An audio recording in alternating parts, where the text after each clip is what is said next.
¿Trataron de que fuera? ¿No se logró?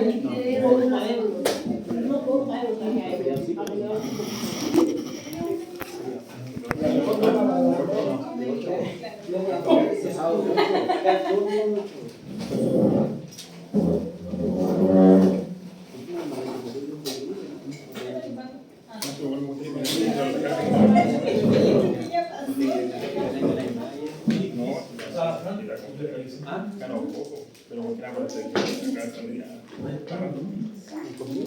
No, pues acá es fijo, acá se corre.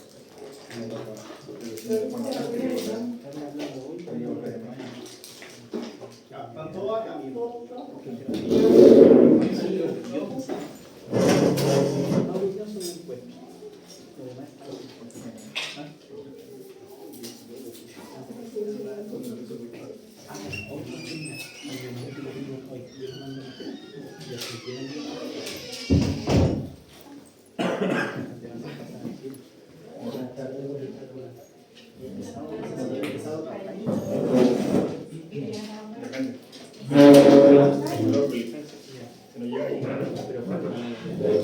¿Por qué cuando dice silencio? ¿Por qué cuando dice dibujar actividad en función del tiempo nadie hace una gráfica? Sí, no, pero no todo. ¿Gráfico? ¿Qué va a hacer? Se pide que hagan una gráfica.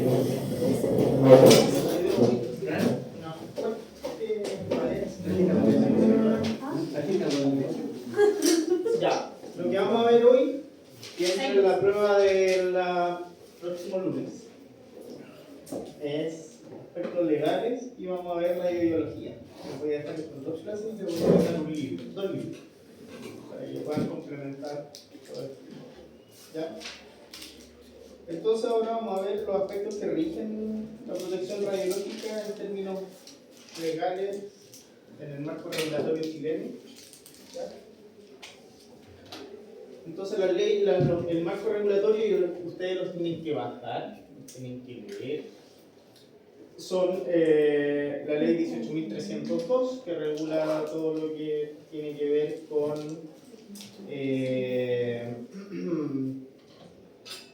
con la ley de seguridad nacional, de seguridad nuclear nacional, ¿ya?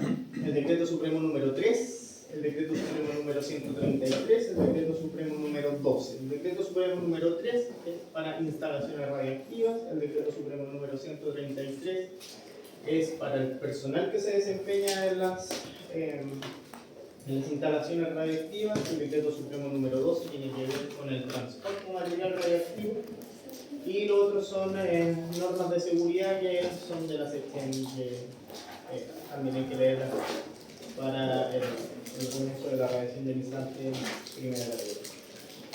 ¿Ya? Esto está en la libre disposición, no me lo la ley. ¿Y eso tiene que ser completo o algún artículo en particular?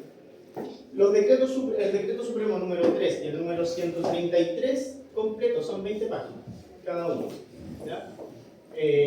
Más que nada te dice como un poco de las cosas que hemos tratado acá, o sea, quién tiene que portar dosímetro, cuándo lo tiene que portar, cada cuándo se hace el cambio de dosímetro, y en el otro. ¿Qué es una instalación radioactiva? ¿Cómo se piden los permisos para instalaciones radioactivas? ¿Cuáles son las autorizaciones que debe tener una instalación radioactiva? ¿Ya? Una es de la instalación y la otra es del personal que se desempeña ahí. ¿Ya? Si bien si bien estos dos ya lo hemos visto a grandes rasgos, ahí salen algunos otros artículos, digamos, que son relevantes, pero lo más fundamental ya lo hemos visto en la ley, más que nada para que complementen. Ya, la ley, esta hay que revisar en el sentido de cuándo se hizo la ley, por qué se por qué se hizo, cuáles son los órganos que tienen competencia a nivel de seguridad nuclear. Ya acá hablar de la CGN, del ISG, de los distintos actores que lo regulan. Y el decreto supremo número 12 lo vamos a ver cuando revisemos la parte posterior a la segunda prueba. Vamos a revisar transporte de material radioactivo y ahí sí va a entrar. ¿Okay?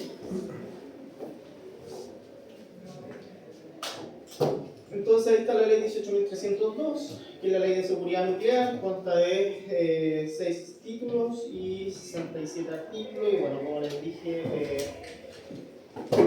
vela por todo lo que son la ley con respecto a las actividades reglamentarias en cuanto al uso pacífico de todo lo que es material radioactivo y todos los componentes nucleares. ¿Ya? Así también la sustancia, el objetivo, ¿ya? La regulación y supervisión del control y la fiscalización de las actividades en materia de seguridad nuclear, o sea, cuáles van a ser los que van a regularizar esto, ¿ya?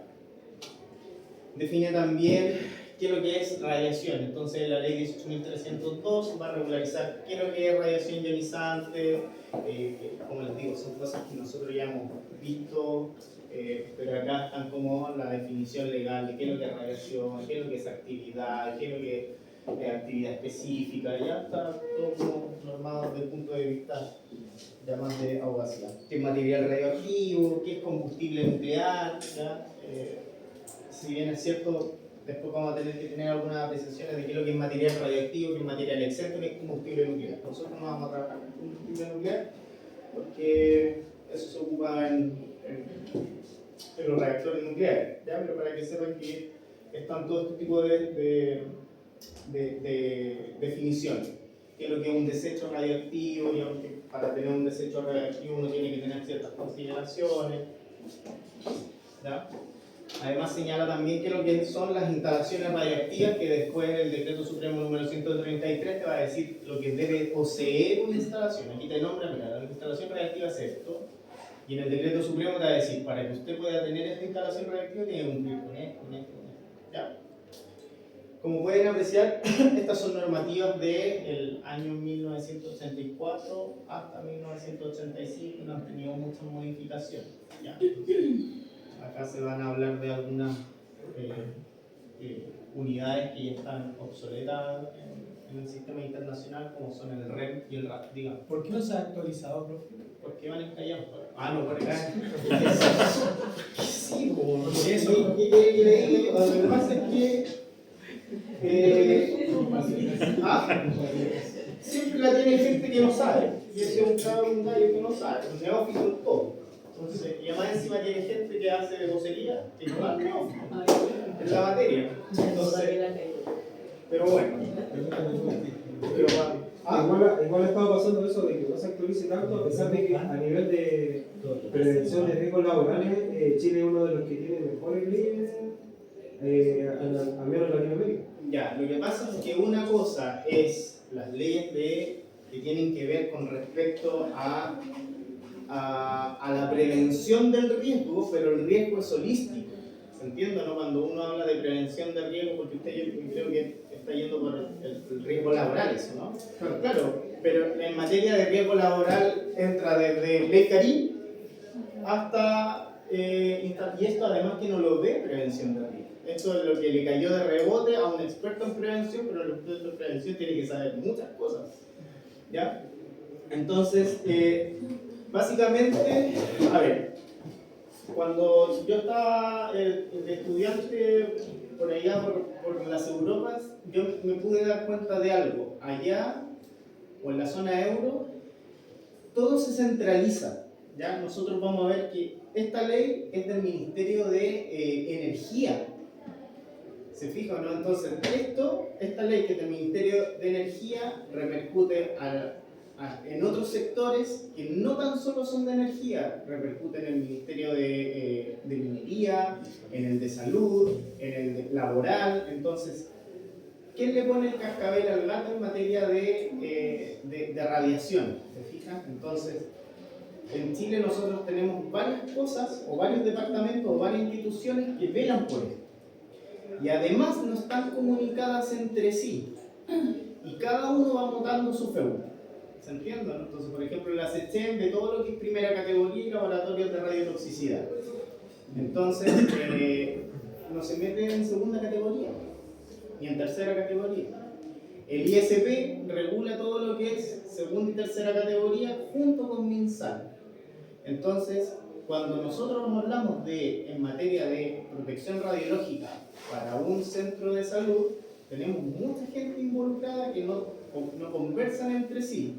Porque, por ejemplo, una sala de intervención donde hay un arco C en materia del ISP, de la sección de radiaciones del ISP, pero además, como por ser una sala donde se opera y se hace intervención, se mete el MinSal. Entonces, esa sala, por ejemplo, tiene doble autorización. Una autorización de instalación radioactiva, porque ahí se van a hacer procedimientos donde va a tener arco C, más una autorización de sanidad por ser una sala donde se opera. ¿Se entiende? Entonces, hay muchos intervinientes, conversan mucho y no conversan entre ellos, y eso hace que todo lo que, para unar el criterio, eso se ramifica. En vez de converger, diverge. También no hay sociedades en Chile que quieran ver esto. Por ejemplo, la Sociedad Chilena de Física Médica está metido en lo que es la física médica, no desde el punto de vista de protección radiológica, sino que de aseguramiento de la calidad de los ACES, de cualquier equipo, de radioterapia, medicina nuclear. No hay mucha gente que quiera ver esto.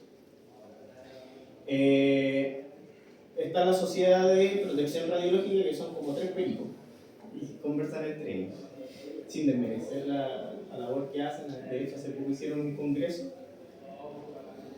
pero los congresos de ellos como que llaman a la ciudadanía, lo hicieron a través de una universidad y lo hicieron en el sur. Entonces, como que tuvo poca divulgación, hubo como 40 personas. Y ahora hay una sociedad chilena de oficiales de protección radiológica, donde hay físicos, tecnólogos, prevencionistas. Y esa asociación lo que ha hecho más que nada es aunar criterios, ahí está votado, aunar como el conocimiento de todos, porque eso es lo otro, hay mucho conocimiento dispar en esta materia. ¿Por qué? Porque supuestamente el que sabe más en materia de protección radiológica dentro de todos los profesionales de la salud debiesen ser ustedes. No obstante, cuando llegan a la práctica, y no es una falencia que van a tener a lo mejor, ojalá no la tengan, pero la falencia que tiene todo tecnólogo médico, con suerte sabe leer su historial dosimétrico cuando sale. Y sabe que el delantal plomado se lo tiene que poner porque tiene poca transmisión. Pero si yo le pregunto, o una enfermera le pregunta, ¿y por qué pasa poca transmisión de un rayo X por el delantal? Yo creo que la mitad de los tecnólogos no van a saber. ¿O por qué? ¿Y cuál es la diferencia entre este delantal varitado y este de plomo?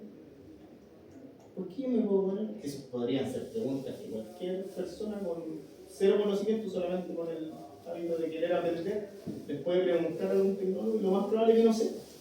Y es verdad. Pero es porque, como te digo yo, no ha sido la prioridad. Puede ser porque hemos tenido pocos accidentes. O sea, hemos tenido accidentes bastante graves.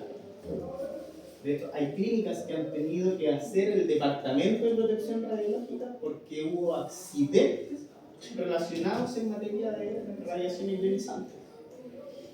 Entonces, uno es por la poca voluntad, otro porque los recursos no están, otro porque tampoco hay gente capacitada para esto, porque para capacitarse para esto pueden buscar cualquier diplomado que diga, no sé, experto en seguridad nuclear, hay que salir.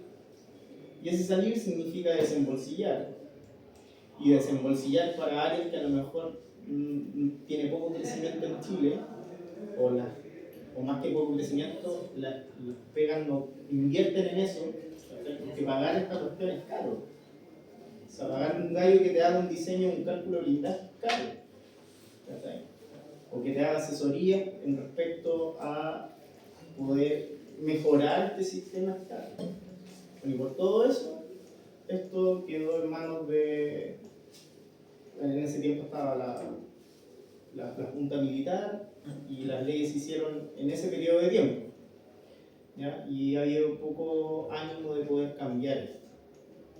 La única asociación que está como tirando el carro para poder mejorar esto es la Asociación de Protección Radiológica. Como yo les digo, hay mucha gente que integra esa asociación. se formó como una ONG ahora y hace muchas charlas gratuitas durante el año. Y da muchos webinars. Y habla gente que tiene experiencia en cada una de las áreas. Bueno, y él es eso, tiene un departamento de abogados que está empujando a que se mejore la ley nuclear en Chile. Pero claro, debe ser algo como monetario que dice usted. Porque, supongamos, en la parte de construcción, antiguamente los materiales que se construían en edificios pasaban todos por el ojo del Estado. Y el Estado veía si el calibre, la calidad, todo, ¿no? Era correcto para que contra terremotos, la crecimiento, ahora no.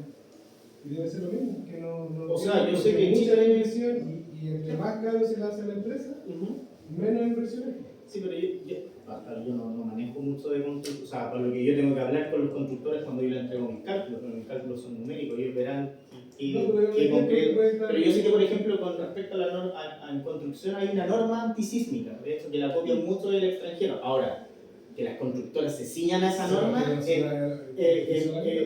distinto. ¿Ya? No obstante, yo sé que hay normas relacionadas con eso. No obstante, aquí nosotros, si bien es cierto, tenemos normas, pero las normas son muy antiquísimas. ¿Ya? Muy antiquísimas. Sí, claro. Bueno, y lo que yo veo con respecto a lo que se ve en Europa es que está todo más centralizado.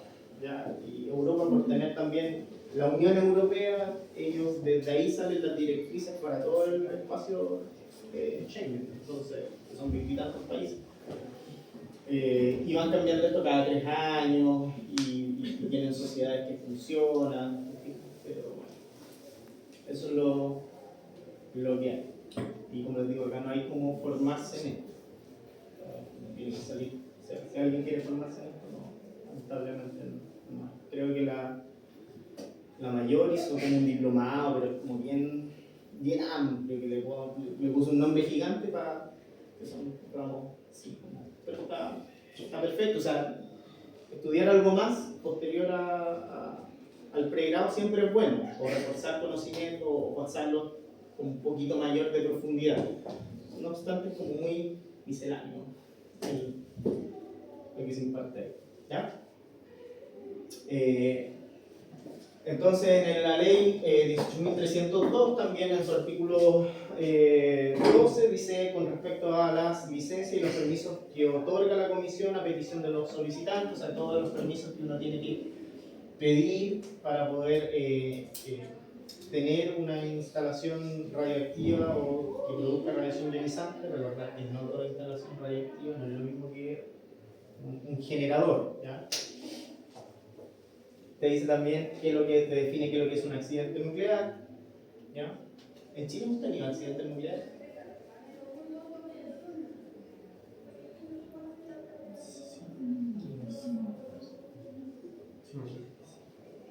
En Chile hemos tenido accidentes nucleares.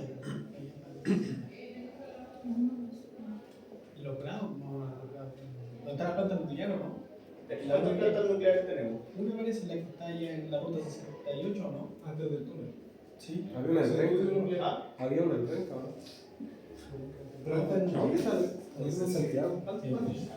¿Cuántas plantas nucleares tenemos nosotros? Y nosotros habitamos Chile, pues era... Creo que hay la del sur, de acá. ¿Tenemos plantas nucleares o no? No sé si son. Tenemos 2 plantas nucleares. Lo Aguirre, que está antes de entrar a la cuesta, y uno cuando va entrando al túnel, al primer túnel que va de Santiago a Viña, uno mira hacia la derecha, en el ejercicio van a ver una cúpula roja. Y esa cúpula roja, uno va entrando al túnel, al primer túnel, mira hacia la derecha, el copiloto se puede distraer, mira hacia la derecha y va a ver una cúpula roja. Y ese, claro, dice policía militar y todo, porque el resguardo de las plantas nucleares la hace policía militar. ¿Ya? Van a ver una cúpula roja y ahí está nuestra planta de desechos nucleares. Bueno, es un reactor, no obstante que es muy pequeño, de investigación y nada. Pero muy bonito el lugar porque está. Bueno, los 2 centros son bien bonitos, pero son antiguos. Es como entrar al tiempo de la URSS. Así son pasillos de baldosa, grandes, altos. Y el otro es el centro nuclear de La Reina, ¿ya? Donde también tiene su departamento la Comisión Chilena de Energía Nuclear. Entonces nosotros tenemos esos 2 reactores que son de investigación. El de la guerra se ocupa para investigación y se ocupa para tener los desechos radioactivos. O sea, todo material radioactivo ya cumplió su vida, se va para allá. Y tenemos el de la reina, que también es un reactor con solamente una barra de Circaloid. Una barra de Circaloid contiene 8 varillas de combustible nuclear, pero es un solo átomo. Un reactor pequeñito, pero sirve para poder hacer investigación. Se hace física de plasma y otras cosas.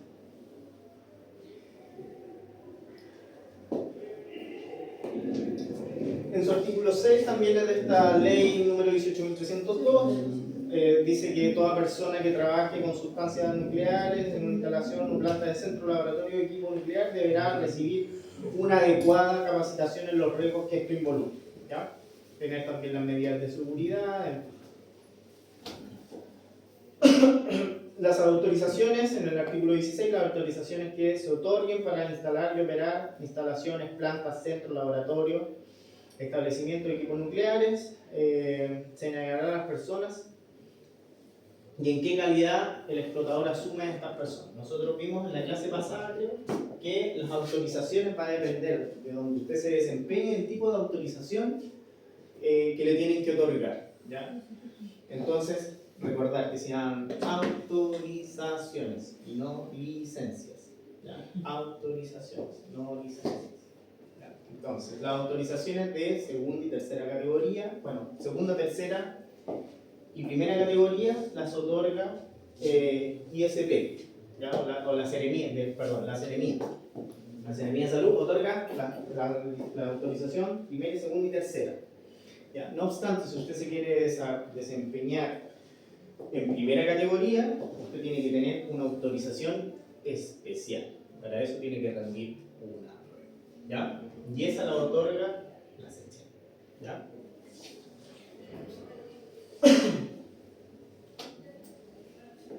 Y el párrafo 3, obligación de informar. Toda persona que directa o indirectamente tuviera notificación de incidente o cualquier otra anormalidad en el funcionamiento de la instalación o equipo nuclear deberá informar, ¿ya? Esto es súper importante porque cuando si usted no informa y fue la dosis muy alta y usted no sabe, no tenemos cómo estipular las medidas, porque para cada una digamos, de la contingencia que usted tenga o del accidente, se notifica y se hace un seguimiento, y eso va a depender de si usted se contaminó superficialmente, si se contaminó internamente. Si se contaminó internamente fue por ingestión, por inhalación, o si fue por irradiación, por entrar a una esfera de radiación. Entonces, todo eso tiene que tener ciertos pasos de niveles de investigación, nivel de archivo, nivel de registro, ver por qué pasó, ¿ya? Entonces, todo personal que incurrió en un accidente debe informar.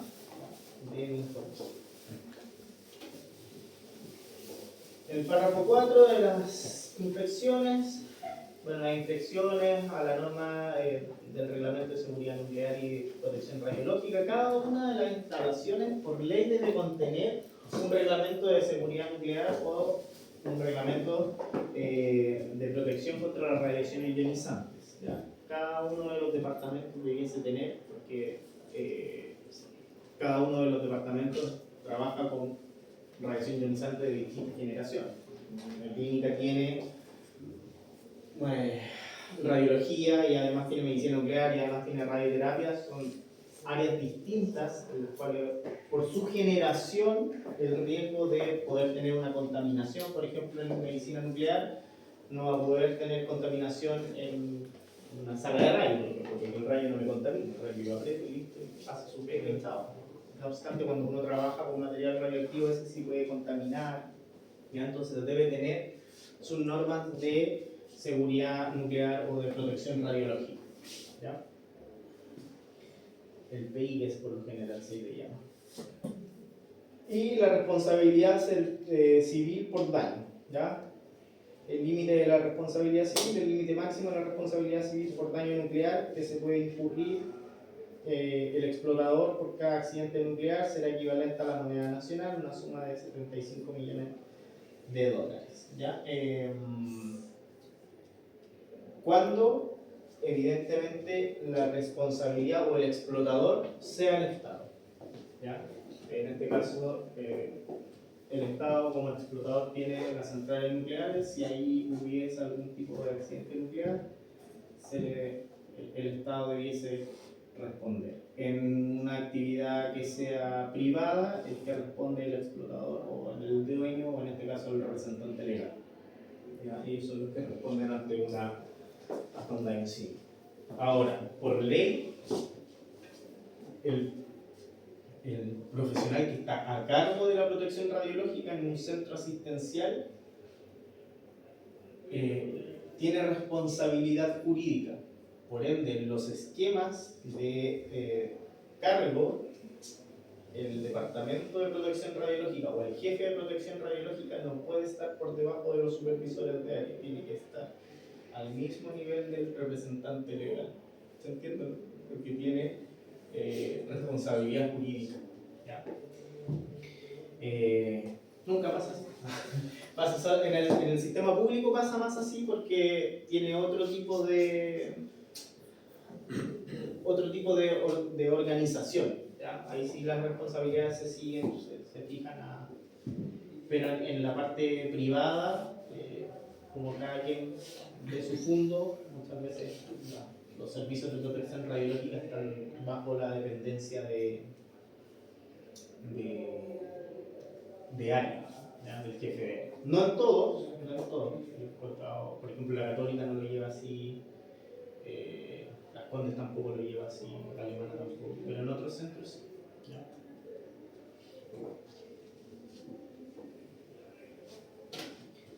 Llegamos entonces a las reglamentaciones. Bueno, tenemos esta gran ley entonces que es la 18.302 que regula todo lo que es el marco de seguridad nuclear. ¿Ya? Pero también tenemos pequeños decretos supremos que me van a regular ¿qué?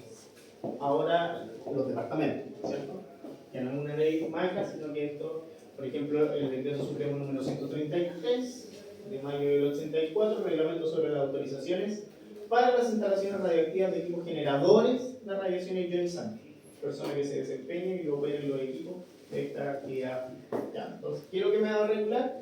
Los equipos generadores, ¿ya? De radiación ionizante. O sea, por ejemplo, esta ley no podría ser de qué. Si aquí dice de generadores, claro, en materia nuclear, en materia, digamos, que son laboratorios de alta radiotoxicidad. ¿Ya? Entonces, este decreto supremo es del Ministerio de Salud y es para la autorización para las instalaciones radioactivas y los equipos generadores. Entonces me va a decir, mire, pues usted para instalar un equipo debe hacerlo así. Entonces va a decir, el equipo se tiene que instalar acá, usted tiene que hacer una memoria de cálculo, tiene que hacer esto, ya va a decir eso. El personal que trabaje ahí debe tener una autorización, bla, bla.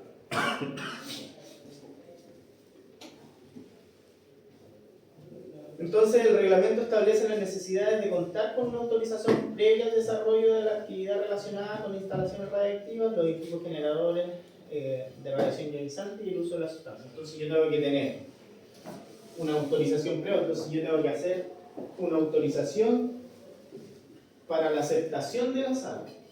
O sea, para ver si el CEREMI me dice, mira, aquí yo voy a poder poner una sala, sí o voy a colocar una sala, se la mando. Después te va a decir, ya, bueno. Entonces ahora mándeme los planos, entonces uno, después de eso, con todos esos papeles, manda de nuevo y ahí recién ven si la van a aprobar o no la autorización de uso. ¿Ya?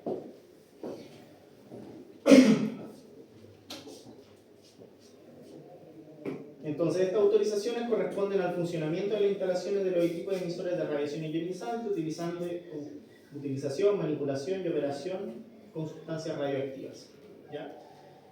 Estos tres sectores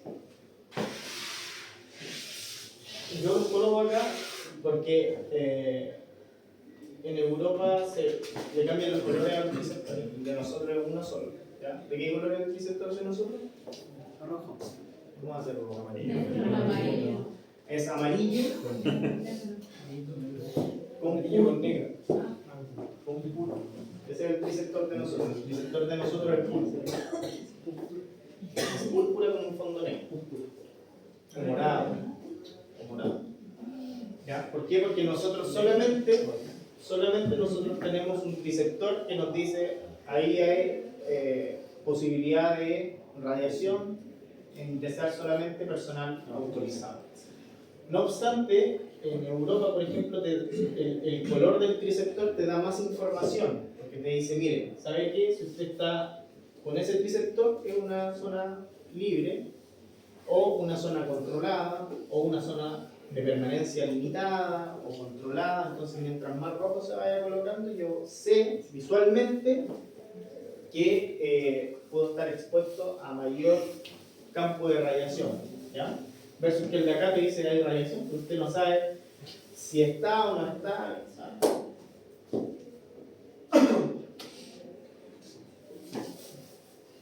Entonces, la clasificación de las instalaciones radioactivas, bueno, un poco ya lo vimos, tenemos 1, 2 y 3, ¿ya?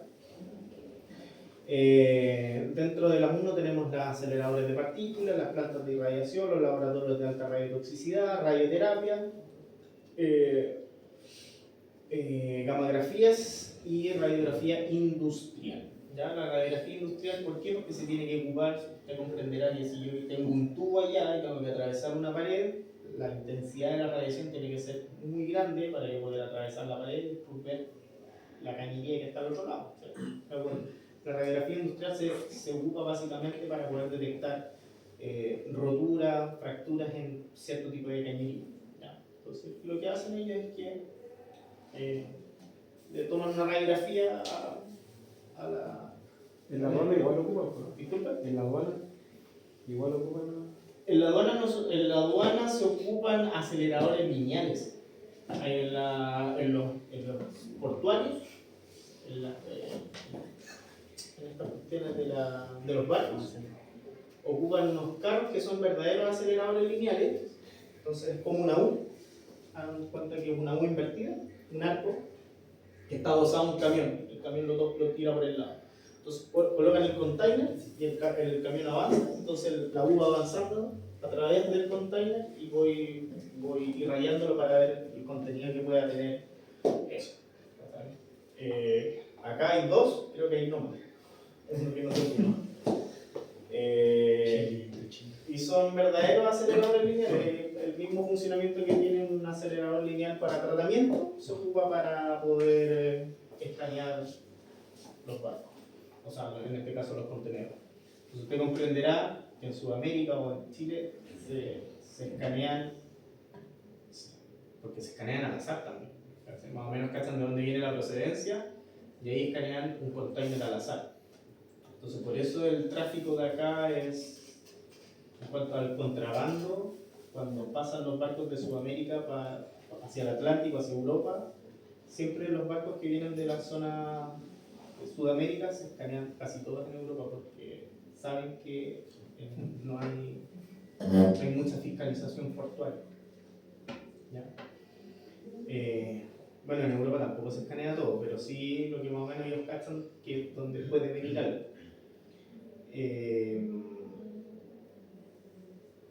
Y bueno, ahí también hay que tener expertos en protección radiológica. Por lo general, allá la Guardia Civil es la que tiene el mando de esa cuestión con los portuarios. Entonces van cachando de dónde viene el cargamento y sacan un container al azar y le pasan este acelerador lineal de alta energía, que son 4 o 6 metros, y escanean el contenedor. En la segunda categoría están los laboratorios de baja radiotoxicidad, los rayos X para diagnóstico, ¿ya? Y terapias superficiales. Y en la tercera categoría están los equipos de fuentes selladas como uso industrial, ¿ya? Como gamografía industrial. No confundir con radiografía industrial, esto es gamografía industrial. Fuentes patrones. ¿Saben lo que es una fuente patrón? Una fuente patrón es un material con una actividad específica, ¿ya? Con muy baja actividad que sirve para poder calibrar instrumentos. ¿Ya? Por ejemplo, cobalto 60, pero no en una cantidad para tratamiento, de actividad para tratamiento, sino en una cantidad más chica. ¿Por qué eso ocupa? Porque como son energías monoenergéticas, a la redundancia, a mí me sirve para poder calibrar instrumentos, una cámara de pozo. Entonces son patrones. ¿Por qué no lo puedo hacer con rayo X? Porque el rayo X, recuerden que tiene un espectro continuo. Entonces tengo muchas energías en un espectro. También esta yo voy a tener solamente una energía y me sirve para poder calibrar calidades. Estimuladores cardíacos, RX para control de equipaje, ¿ya? Radiografías dentales también están en la tercera categoría. Entonces, por ejemplo, para cada categoría yo voy a necesitar una autorización, ¿ya? Y eso está escrito en el Decreto Supremo número 133. Entonces, por ejemplo, para la primera categoría yo voy a necesitar una autorización de construcción. Yo le digo a la SECHEN, oye, ¿sabes qué? Quiero construir. Y le mando todo el proyecto. Entonces ellos me entregan después una autorización y me digan, construye. Después de eso, me dice una autorización de operación. Perfecto. Entonces tú me dijiste que vas a hacer este proyecto, ahora mándame la memoria de cálculo y te dan la autorización de operación. Y después te dan el de cierre definitivo, saben que yo voy a cerrar el centro porque no fue lucrativo, tengo que mandar y emplazar en este caso a SECHEN y me van a dar una autorización de cierre. ¿Ya? En segunda categoría yo voy a solicitar solamente una autorización para operación y una de cierre, versus que la tercera categoría solamente de operación. ¿Ya? Autorizaciones para otras actividades afines, la importación, la exportación, la transferencia, el almacenamiento y el abandono del desecho. ¿Ya? Y eso se ve por lo que da el Decreto Supremo número 12. Autorización para personas, bueno, el personal para todas categorías que operen en equipo generador de radiación ionizante o manipule sustancias radioactivas. ¿Qué requisitos se les solicita? Tener una licencia secundaria, evidentemente ustedes tienen más de una licencia secundaria porque van a ser profesionales o licenciados en, y el curso de protección radiológica. Con esto usted ya puede tramitar, como ya les dije anteriormente, su autorización de desempeño, ¿ya? De todas las categorías, 1, 2 y 3. El trámite que tiene que hacer una vez se licencia, ¿ya? Para poder que lo contraten en alguna pega, ¿ya? Sin la autorización no lo van a dejar trabajar. Y el Decreto Supremo número 3 de 1985 aprueba el reglamento de protección radiológica y las instalaciones radioactivas. Entonces, es todo lo que conlleva a límites de dosis y todo. Ya, uno, el 133 es para la instalación, ya, y el personal que dice desempeño. Y en estos son el reglamento de protección radiológica, o sea, los límites operacionales que tiene que tener la sala, el personal. ¿Ya?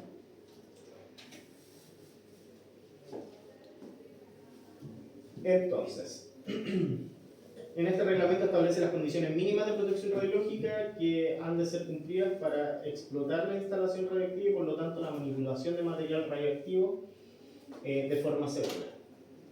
Entonces el decreto Supremo número 13, el reglamento de protección radiológica de las instalaciones radioactivas, determina la excepción del control reglamentario para las radiaciones ionizantes naturales de carácter médico, la competencia de los servicios de salud, la fiscalización. Bueno, entonces aquí me va a decir, si usted es segunda categoría, ¿quién lo va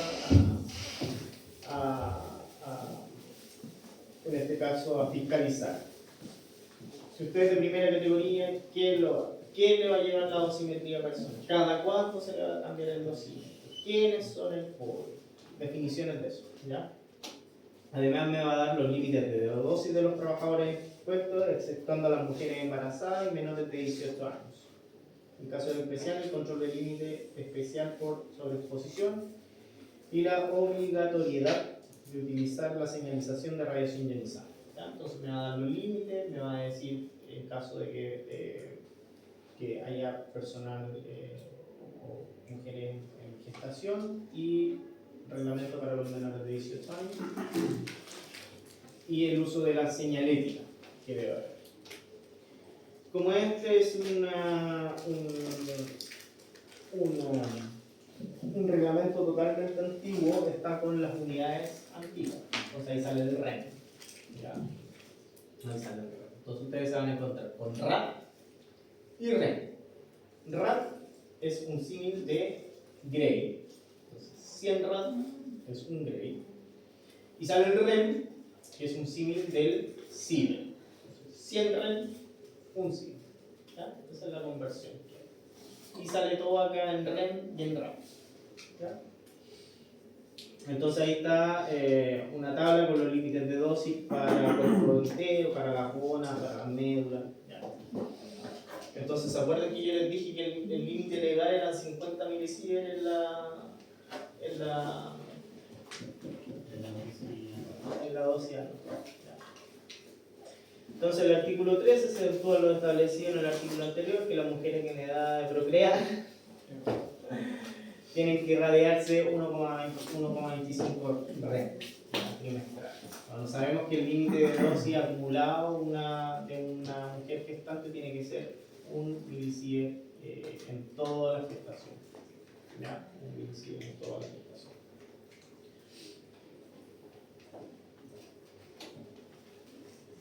¿Qué más? Ya, y el decreto número 12, que se aprueba el reglamento para el transporte seguro de material radioactivo. Bueno, y aquí cuando veamos esto vamos a ver qué es lo que es un bulto, los tipos de bulto sexto A, bulto tipo A, bulto industrial, bulto B, la normativa internacional para hacer el transporte de material radioactivo, qué es lo que es el índice de transporte, cómo tiene que ir la carga, qué es lo que son, cuando un desecho es exceptuado, ahí es mucha cosa.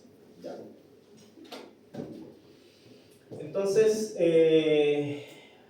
para tener así como en gran rango o en grande lo que ustedes tienen que estudiar con respecto a la reglamentación, en la ley de seguridad nuclear, en la 18.302, los decretos supremos 133, que es de las instalaciones radioactivas, y el decreto supremo número 3, que dice en relación con la dosimetría de personas o del personal que ahí se desenvuelve.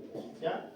Eso a grandes rasgos de la 12 la vamos a ver más adelante. Así que estos tres se los tienen que estudiar. ¿Ya? Y ahora vamos a ver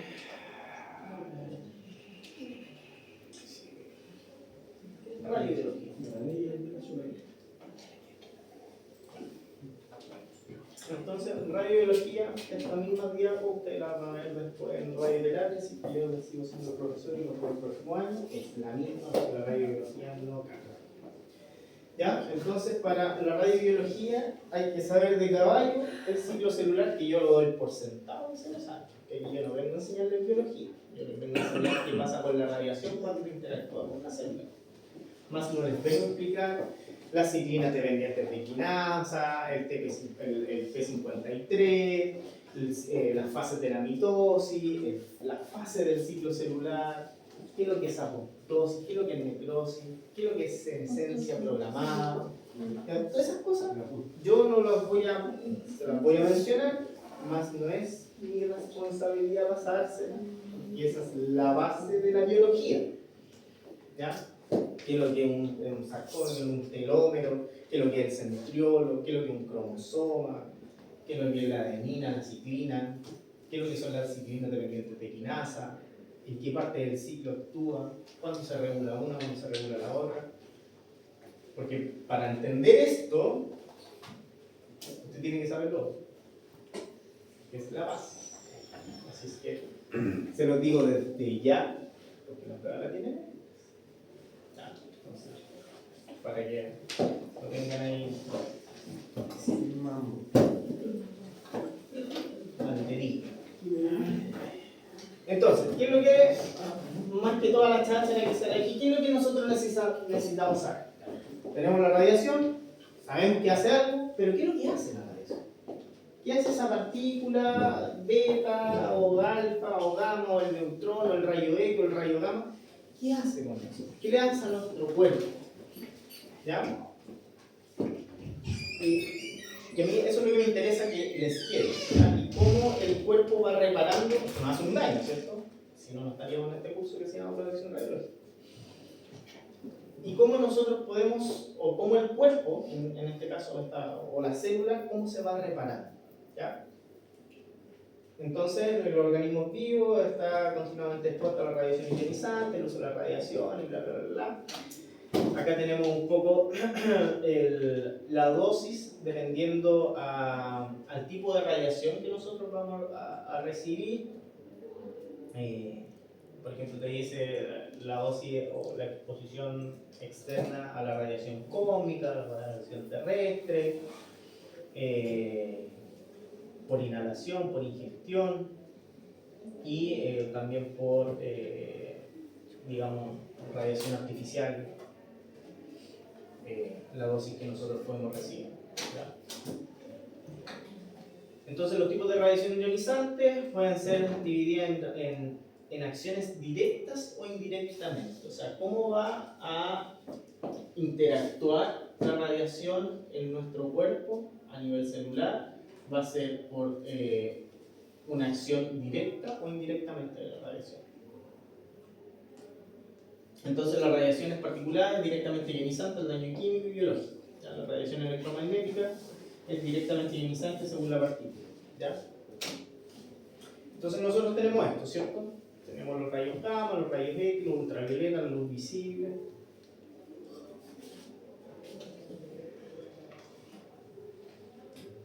Entonces, lo importante de saber acá es este dibujito. Entonces, ¿cómo va a interactuar la radiación ionizante con la materia? Más que leerle las figuritas, yo quiero que entiendan esto. Entonces, ¿qué tenemos acá? O sea, alguno ve el mono y ya sabe. Pero ¿qué tenemos acá? ¿Qué es eso? Una cadena de... Una cadena de aire. ¿Qué es lo que es esto? ¿Cómo se llaman estas cosas?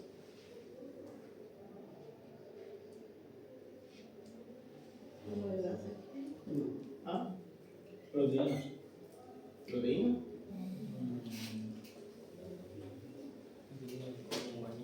¿Qué es esto? ¿Ah? Un grupo hidroxilo, ¿cierto?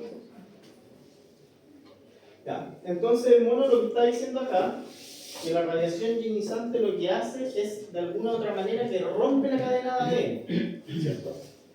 Rompe las bases nitrogenadas. Entonces, ¿cómo lo puede hacer? ¿De una forma indirecta o una forma directa? ¿Ya? Entonces, la forma indirecta es, por eso se llama ionizante. Llega el fotón, ¿qué voy a hacer? Voy a ionizar la célula. ¿La célula está compuesta de qué? ¿Qué es lo que tiene la célula? Una membrana, dentro de la membrana está el núcleo y por fuera del núcleo, ¿qué es lo que hay? El citoplasma. ¿Qué es lo que hay dentro del citoplasma? No, nada. Pero fuera del, o sea, dentro del citoplasma hay otras cosas más, ¿cierto? ¿Qué es lo que hay? Los organelos. ¿Ah? Los organelos. Los organelos. ¿Ya? Entonces, cuando llega la radiación ionizante, la célula, usted tiene que comprender que es casi el 70% líquido. ¿Ya? Después está el núcleo y otras cosas.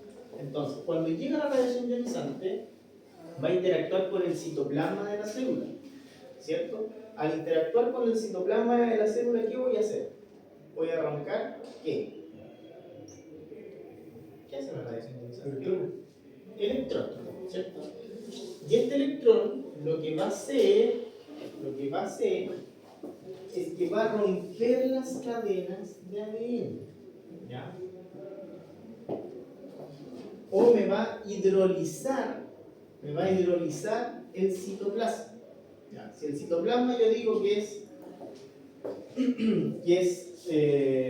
es agua, ¿sabes lo que es la hidrólisis? La destrucción del agua. ¿Ya? ¿Cómo es eso? El agua es una molécula, ¿cierto? Entonces la hidrólisis, ¿qué es lo que hará? Romper la molécula. Romper la molécula Entonces voy a generar un oxígeno, un hidrógeno y un grupo hidroxilo. ¿Y por qué es importante ese grupo hidroxilo? Porque este grupo hidroxilo es altamente reactivo, altamente oxidante. ¿Ya? Entonces, a separar el agua del citoplasma, me va a generar un grupo de hidroxilo, y ese grupo hidroxilo, que es altamente reactivo, va a ir a la cadena y la va a romper. ¿Se entiende? Entonces, en definitiva, ¿quién es el que hace el daño celular en una acción indirecta? El grupo hidroxilo, ¿ya? Que se genera al hidrolizarse el citoplasma. ¿Ya? Entonces, vuelvo a repetir. Daño indirecto, viene el fotón, arranca un electrón, ese electrón va a generar en el citoplasma de la célula un hidrólisis del citoplasma, lo que me va a generar un grupo hidroxilo, y ese grupo hidroxilo, que es altamente reactivo, va a ir y me va a generar un daño en la cadena. ¿Ya? El daño en la cadena puede ser de una hebra o de las dos hebras. ¿Ya? En este caso está siendo solamente de una hebra. ¿Ya? ¿Y por qué es importante saber si es de una hebra o de dos hebras? Mientras más hebras yo rompo, más daño le hago a la cadena, ¿cierto? Y si yo le rompo, si yo tengo un daño en la cadena se repara de una forma homóloga o no homóloga. Pues tienen que saber las recombinaciones de 3, 5', ¿ya? Combinación homóloga. ¿Ya? También lo tengo que estudiar. Entonces, esto que pasa aquí, que es la acción indirecta del fotón, va muy ligado a la energía fotón. Si el fotón, tengo dos fotones, por ejemplo, uno de 1 MEV y uno de 10 MEV, el de 1 MEV lo más probable es que me haga eso. ¿Ya? Que va a venir aquí, va a chocar, igual se va a entregar parte de su energía, esa parte de energía va a hidrolizar el citoplasma, voy a generar este grupo hidroxilo y me va a romper la cadena, ¿cierto? No obstante, si ahora yo aumento la energía, cuando llegue el fotón acá y choque, ¿cómo va a salir este electrón? Con más energía cinética, ¿cierto? Entonces esto no va a pasar por esto, sino que el electrón va a ir directo y me va a romper. ¿Entiendo, no? Y al romperme la cadena, este daño, por lo general directo, es más asociado al rompimiento de las dos cadenas. ¿Ya? Entonces, radiobiológicamente, estas son las dos vías por las cuales la radiación ionizante me genera un daño. ¿Ya? ¿Este daño de qué depende? Directamente de la energía del fotón incidente, ¿cierto? Pero también depende del tipo de partícula que me esté generando la ionización. Porque no es lo mismo que choque un fotón de rayos X que si esto es un alfa, un fotón alfa. ¿Por qué? ¿Por el poder de penetración? Este tiene más poder de penetración que un alfa.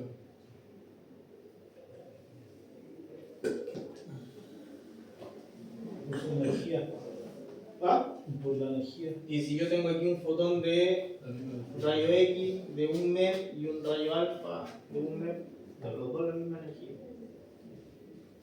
Pero interactúan con los medios de forma distinta. ¿Ya? ¿Sí? ¿Y cómo se llama eso? Ay, pero eso es una cosa. Sensibilidad.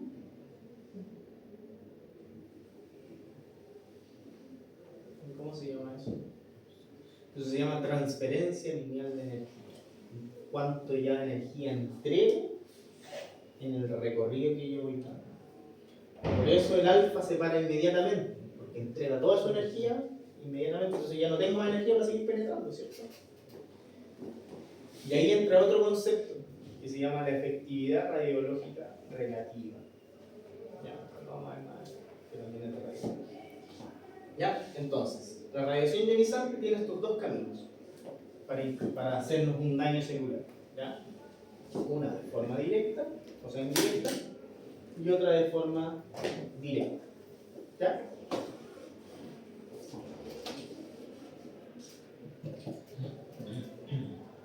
Entonces, cuando la radiación ionizante viaja a través de la materia, puede ser transmitida sin transferir energía alguna o su intensidad puede ser reducida. ¿Ya? Por lo general, los fotones entregan parte de su energía. ¿Ya? No obstante, otras partículas entregan su energía completamente. ¿Ya? Los efectos biológicos aumentan cuando la radiación X o gamma son dispersadas, absorbidas por los átomos de un tejido humano. Los efectos biológicos aumentan cuando la radiación interactúa con un organismo o tejido y deja parte de su energía. Los procesos por los cuales la radiación ionizante es absorbida por la materia dependen de la energía y del número atómico del material absorbente. Estamos hablando del material absorbente que somos nosotros. ¿Ya? Lo que absorbe un músculo, un hueso, ¿ya? Una parte blanda, la grasa. ¿Ya? Entonces, los fotones que pasan a través de la materia transfieren su energía por tres efectos: un efecto fotoeléctrico, cóctel y formación de pares, que lo vimos y ese es un poco el gráfico que siempre vemos, ¿cierto?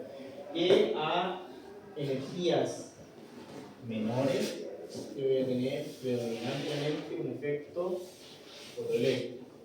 Entre energías de 1 a 10, por lo general el dominante va a ser Compton, de metro. ¿Ya? Y pasado de 10, lo que yo voy a tener es producción de pares. Entonces, recordar que esa entrega de energía va a depender de la partícula, por eso sale la transferencia lineal de energía.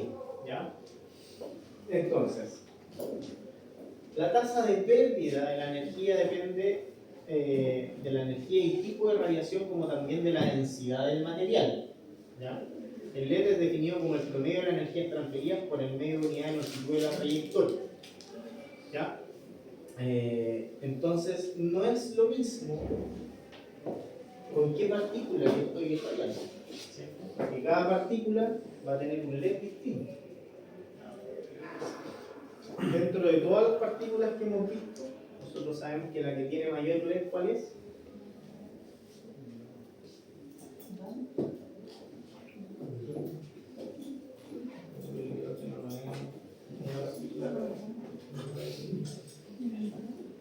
El neutrón. ¿Y qué más?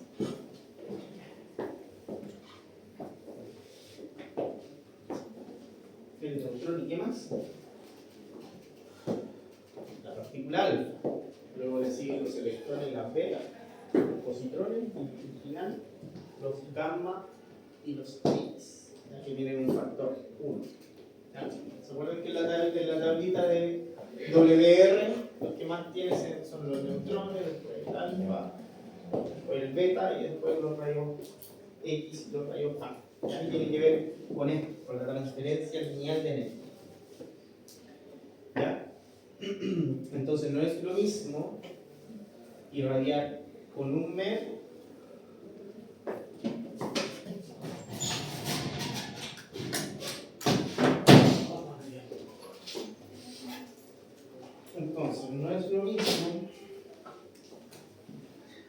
irradiar con un MER de rayos X que con un MER de alfa, ¿cierto? ¿Quién va a entregar toda su energía?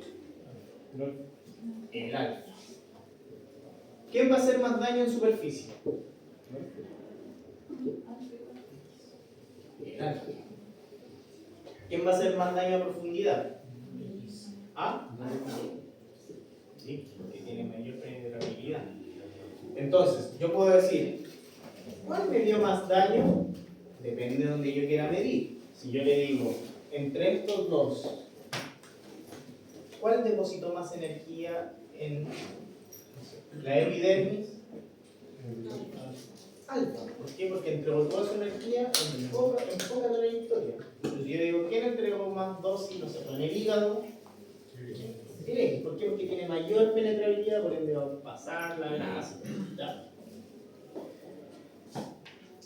Entonces, cuando uno ve los efectos, ¿ya? Si es directo o indirecto, ¿ya? Tiene que saber, primero, la energía con la que estoy tratando y la partícula, ¿ya?, con la que yo voy a irradiar. Y acá sale también otro concepto que es la eficacia biológica relativa. ¿Ya? Eficacia biológica relativa. Que es un poco lo que estoy explicando acá. Que la misma dosis de distintos tipos de radiación no producen el mismo efecto biológico. ¿Cierto? La misma dosis, pero distintas partículas no generan el mismo efecto biológico. ¿Por qué? Porque como uno va a tener mayor LED, uno va a tener mayor efecto sobre algún tejido que el otro. Pero eso lo da el LED. ¿Ya? Entonces, el ejemplo, ahí dice, por ejemplo, un Gray, estamos, ¿qué es lo que es Gray? ¿Qué se mide en Gray?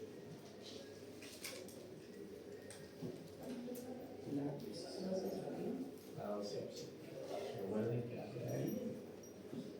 Y son acumulativas los conceptos. O sea, no porque mismo magnitudes ya no van a haber más magnitudes. ¿Ya? Ojo con eso. Entonces me dice que un Gray de rayo X produce menor efecto biológico que un Gray de neutrones. ¿Es verdad eso o no?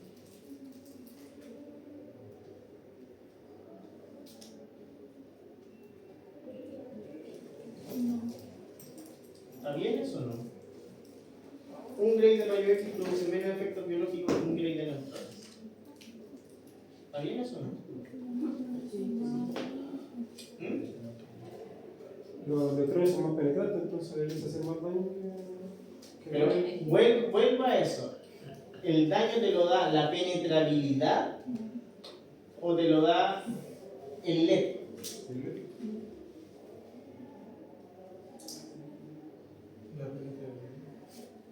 La penetrabilidad.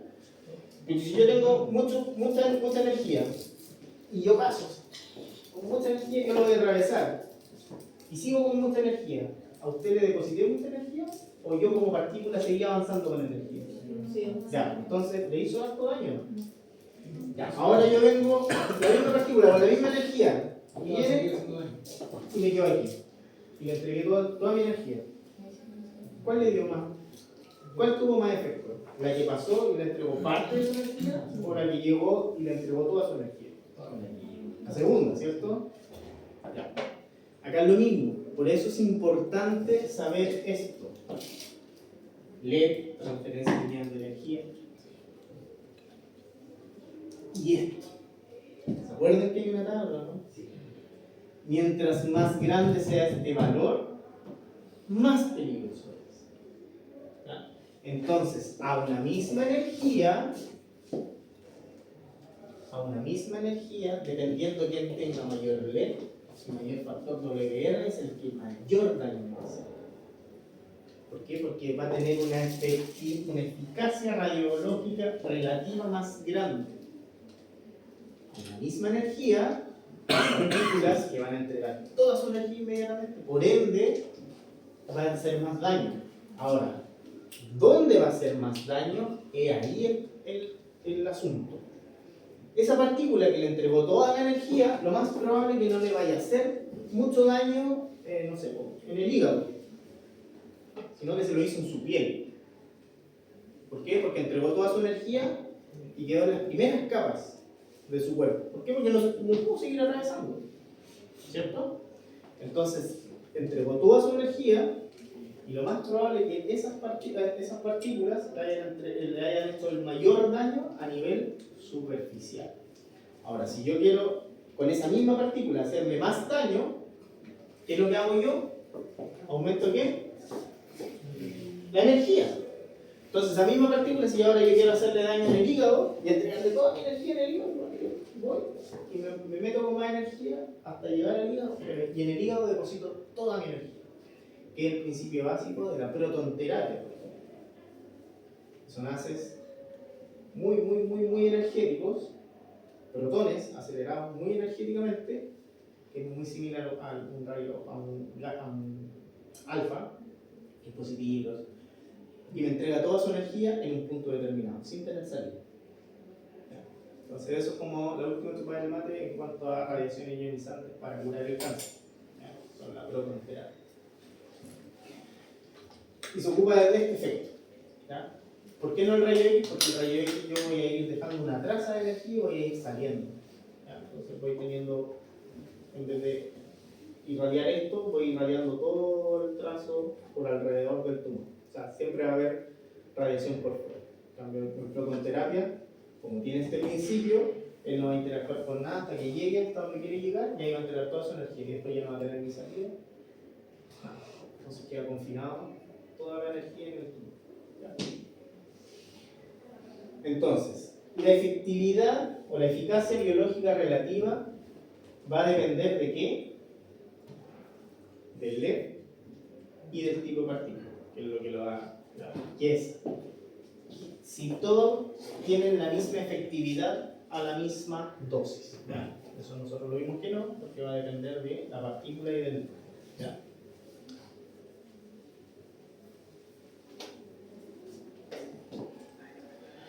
Entonces ahí me da la transferencia lineal de energía en tiempo por micrómetro, ¿ya? Cuánto es lo que me da cada uno de los valores que están ahí. Por ejemplo, los neutrones, usted puede ver acá, por ejemplo, la transferencia lineal de energía en qué por micro, o sea, cuánto es lo que, la energía que entrega en cuanto atraviesa algo, micrómetro, es de 0,2, mientras los protones, los neutrones y las alfa, entonces, a la misma energía, esto atraviesa más. O sea, deposita más su energía, más que atraviesa, deposita más energía. ¿Ya?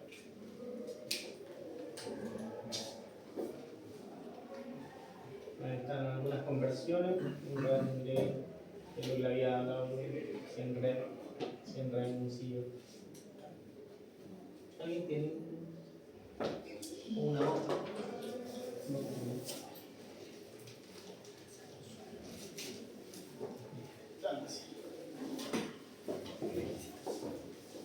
Entonces, los efectos indirectos, que un poco ya lo vimos, que son las interacciones de la radiación ionizante, lleva una pérdida de energía y hay una excitación del átomo, las moléculas generan radicales libres en los pocos segundos, ¿ya? Y estos radicales libres son los que me van a oxidar la cadena de ADN y la van a romper, ¿ya? Entonces también puede ocurrir reacciones en la cadena de lípidos que dañan las membranas. Entonces, los radicales libres son altamente radioactivos y se encuentran en gran número de los procesos biológicos, oxidación, reducción y enfermedades. También pueden ser absorbidos por el agua, el mecanismo, y eso es lo que pasa. Entonces yo voy a tener hidrólisis del agua y voy a generar un grupo de hidroxilo más un oxígeno inorgánico. ¿Ya? Y eso es lo que va a hacer que me va a romper la cadena. Entonces las radiaciones ionizantes pueden actuar sobre las moléculas biológicas causando ionización y excitación. Uno de los muchos enlaces químicos pueden ser quebrados dando átomos y moléculas con electrones desapagados. Y ahí es lo que pasa en esta fórmula estequiométrica que está acá abajo.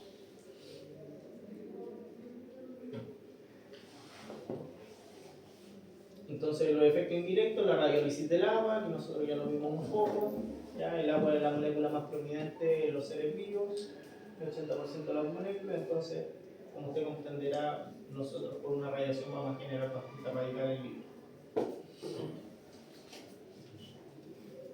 Entonces, pues más de lo mismo, la interacción de la radiación con la materia, con el agua, causa ionización y excitación, produciendo radicales catión de corta vida, electrones rápidos y moléculas de agua electrónicamente excitadas. Entonces eso es lo que pasa también estequiométricamente, que tenemos el H2O, cuando lo excito voy a generar el rompimiento, generando una especie radioactiva, ¿ya? Que es H más un grupo hidroxilo, ¿ya? Y en la ionización yo lo que voy a producir, que es el proceso anterior, yo cuando choco con la molécula de agua, yo lo que voy a producir es el electrón Auger que va con alta energía, ¿ya? Que después me va a producir la excitación del citoplasma. Acá es lo mismo, sigue explicando lo mismo.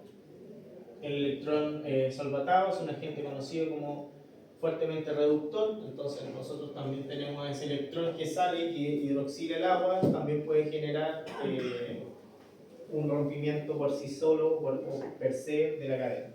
¿Ya? Entonces, lesiones por radiación al ADN, la radiación ionizante causa un amplio rango de lesiones en el ADN, tales como una simple rotura de hebra en un enlace fosfodiéster. ¿Cuáles son los enlaces fosfodiéster?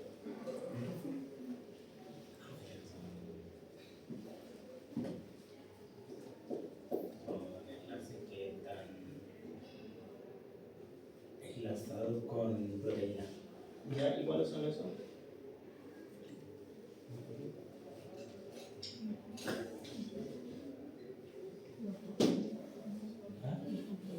Los fosfolípidos.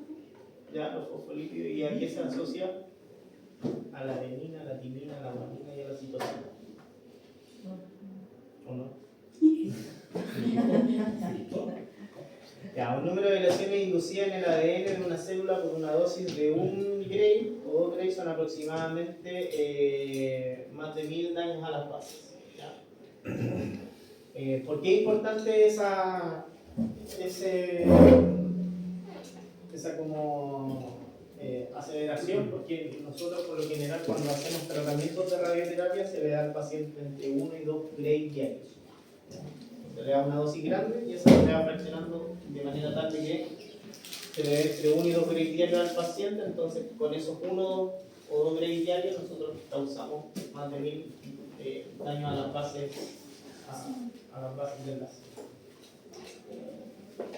Entonces una rotura simple de hebra aproximadamente son 1000 daños a las bases, mientras las roturas dobles son 40. O sea, las que menos pasan son las de doble y las que más pasan son las de 5.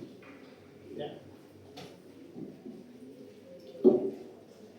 Entonces en el núcleo, dentro del núcleo nosotros vamos a tener los cromosomas, donde vamos a tener un centrómero, un telómero, ¿ya? Y ese telómero va a estar enrollado en una cromatina, que la cromatina se condensa, dependiendo de la fase del ciclo celular en el cual usted se encuentre. Dentro de la cromatina nosotros tenemos los nucleosomas y dentro de los nucleosomas nosotros tenemos las fases que tenemos ahí, ¿ya? La citosina, la guanina, la timina y la adenosina. ¿Ya?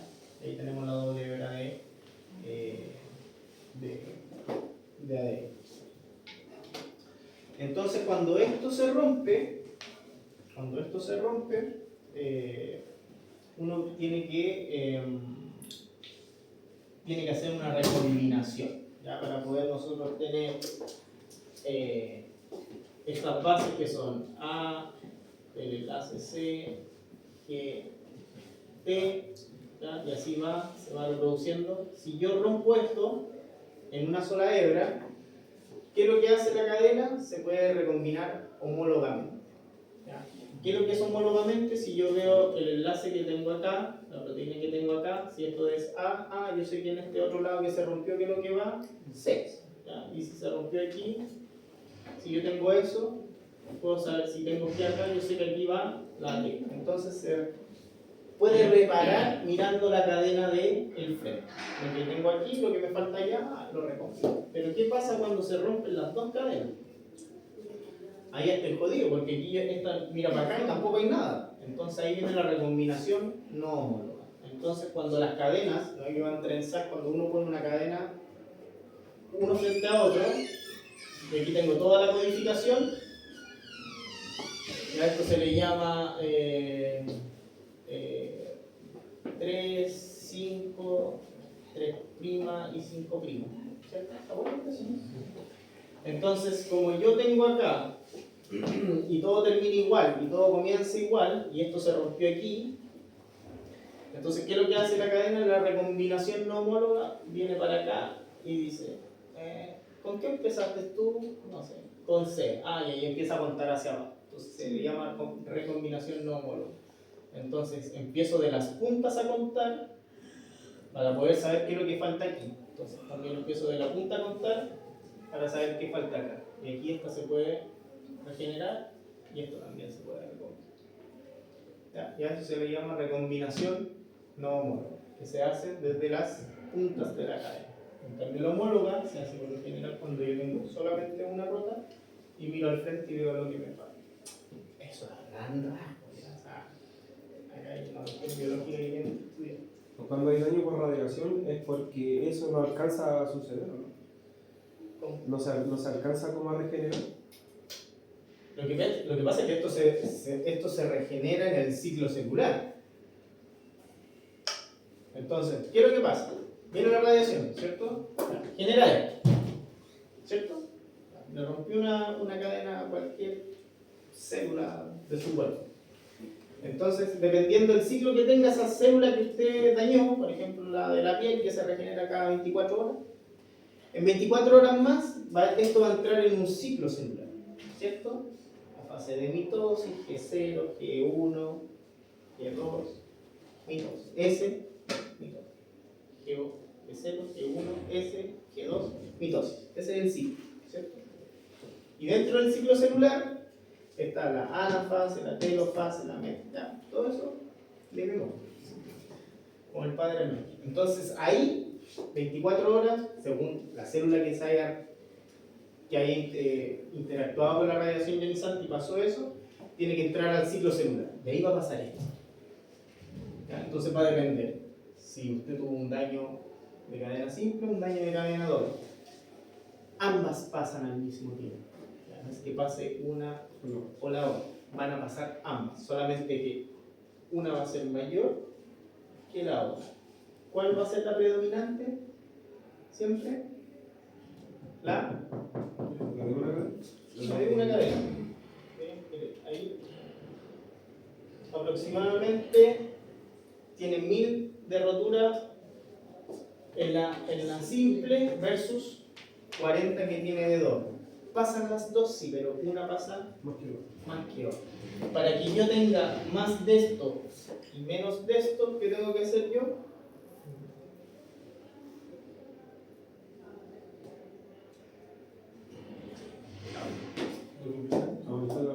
Aumentar más que la radiación, ¿qué tengo que aumentar?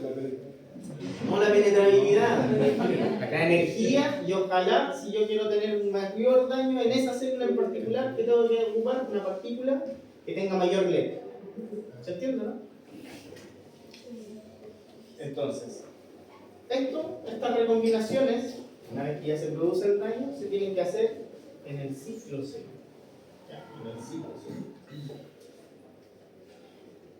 Entonces, si esto se recombina mal, yo voy a tener mutaciones en la cadena. Y si esto se recombina mal, yo voy a tener deleciones de los cromosomas, finalmente, porque esto está aquí, en las pares de base están en los nucleosomas, el nucleosoma está en las cromátidas, en los telómeros, y esto forma un cromosoma. Entonces, si yo tengo malo esto, ¿qué voy a tener malo? Un cromosoma. Entonces, ¿yo cómo voy a cuantificar eso biológicamente? Bueno, yo voy a ver alteraciones cromosomáticas. Y ahí voy a ver los dicéntricos, voy a ver los dicéntricos que se les rompe el centrómero. Si se rompe el centrómero, yo voy a ver en el centrómero, voy a ver eso. Entonces, cuando uno hace radiobiología, o cuando hace uno dosimetría biológica, le saco sangre al paciente, porque con una alta concentración de yo reviso y esperaría ver estos dicéntricos, ¿ya? Aberraciones cromosomáticas. Entonces yo puedo aseverar que dependiendo qué aberraciones cromosomáticas veo en el campo de sangre, la puedo asimilar a una dosis. Y eso se hace. Y eso es una medida radiobiológica retrospectiva. En el accidente, yo puedo saber, más o menos, a través de aberraciones cromosomáticas en sangre, cuánta es la dosis que el paciente tuvo recibido.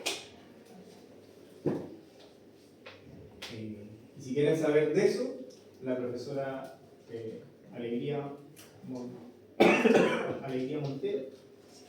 experta en radiobiología o dosimetría biológica. Una cosa es la dosimetría Ortosímetro, es como un detector, ella lo hace biológicamente y cuenta dicéntrico o cuenta aberraciones cromosomáticas. ¿Ya? Y eso lo puede asociar a una dosis. ¿Ya? Entonces la reparación de este daño, ya sea por cadena simple o por cadena doble, nosotros la podemos hacer de forma homóloga o no homóloga. ¿A dónde? En el ciclo celular.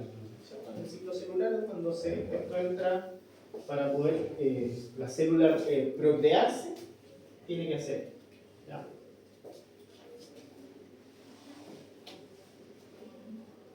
Entonces, eso lo tienen que estudiar ustedes, los libros que les voy a pasar.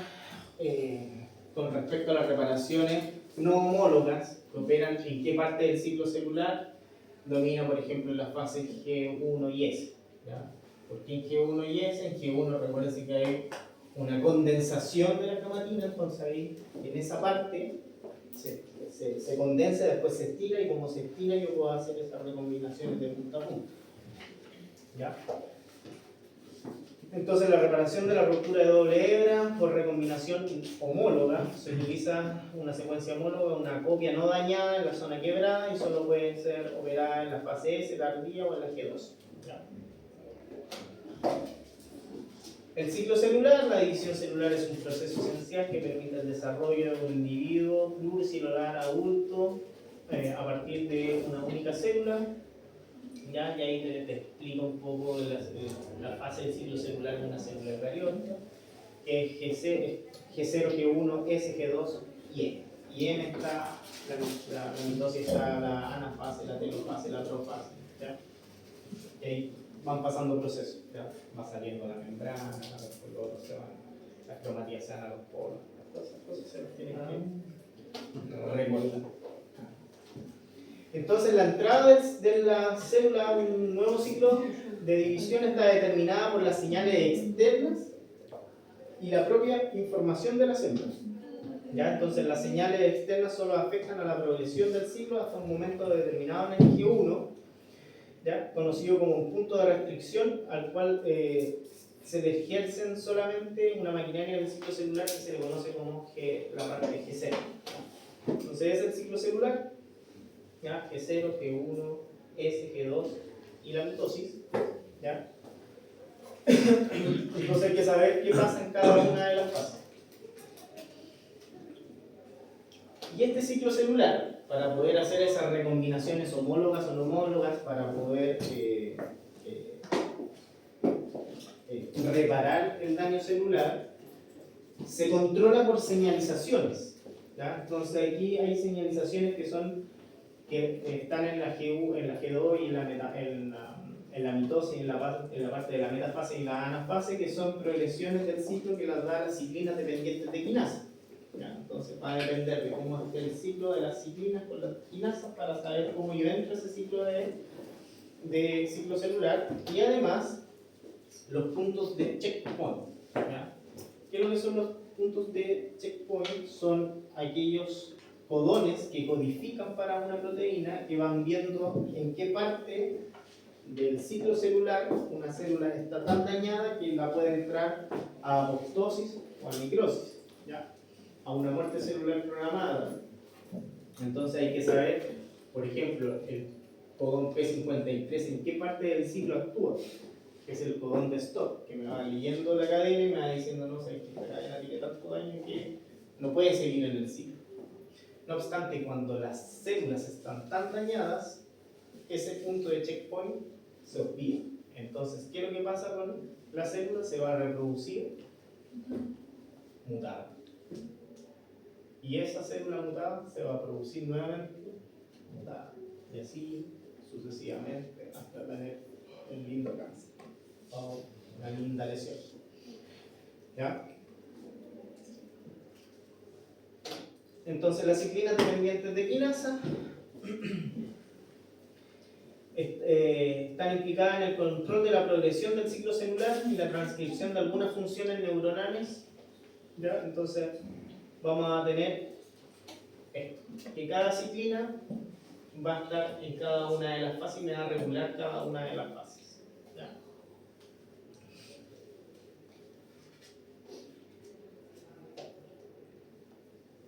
Entonces las ciclinas pueden ser inhibidas de varias formas, incluyendo la ubiquinación y posterior degradación proteiloica de la ciclina. O sea que la ubicación es que dónde yo voy a ubicar esa proteína o sí, esa proteína para poder formar una buena cadena de ADN. Entonces cuando la ciclina pierde esa ubicación no voy a poder colocar ese aminoácido donde corresponde. Entonces en vez de tener una cadena, no sé, guanina-timina, voy a tener uracilo-timina o adenina-timina. Que eso no está bien ubicado en el sector para poder generar una buena cadena. ¿Ya? Y eso evidentemente voy a tener una transcripción de una cadena errónea, y al tener una transcripción de una cadena errónea voy a tener una mutación de esa célula en definitiva. ¿Ya? ¿Qué más? Entonces también dentro de las ciclinas dependientes de quinasa tenemos los inhibidores de las proteínas y tenemos la familia de los interferón, que también lo que hacen es no tener una buena progresión de las ciclinas dependientes de quinasa, por ende si no tengo una buena progresión de eso no voy a tener una buena lectura de la cadena. Entonces, para poder tener todo eso en progresión, también lo que nosotros tenemos son reconocimientos de señalización del daño de la cadena, que eso lo da el codón P53, ¿ya? Dentro de muchos otros, que me pueden ver el daño que tiene una cadena y si ese daño es muy grande, no la va a entrar en el proceso de mitosis. No obstante, cuando hay una progresión del daño, ese codón muchas veces ya no funciona, ¿ya?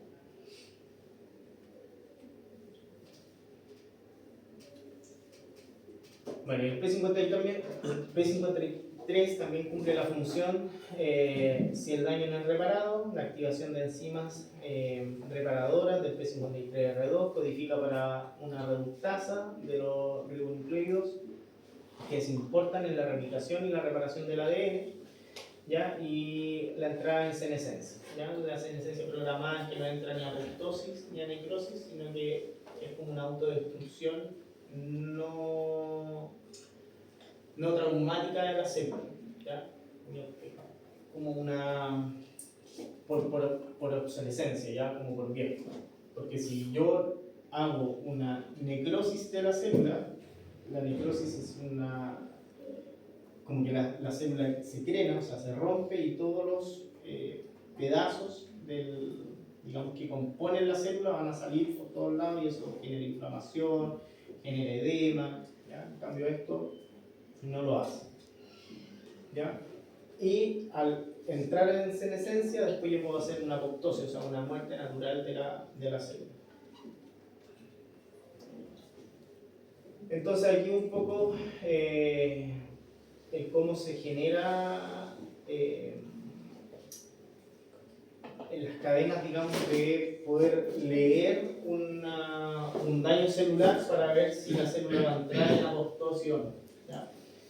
Entonces, ¿de aquí qué me queda? El daño celular puede ser con la ruptura. El daño celular puede ser con una ruptura simple, de cadena simple, una cadena doble, puede ser un daño directo e indirecto. Va a depender de qué? De la energía de la partícula, del LED de la partícula y la efectividad radiobiológica que tenga la célula. ¿Ya? Saber bien el ciclo celular, que conforman las fases del ciclo celular.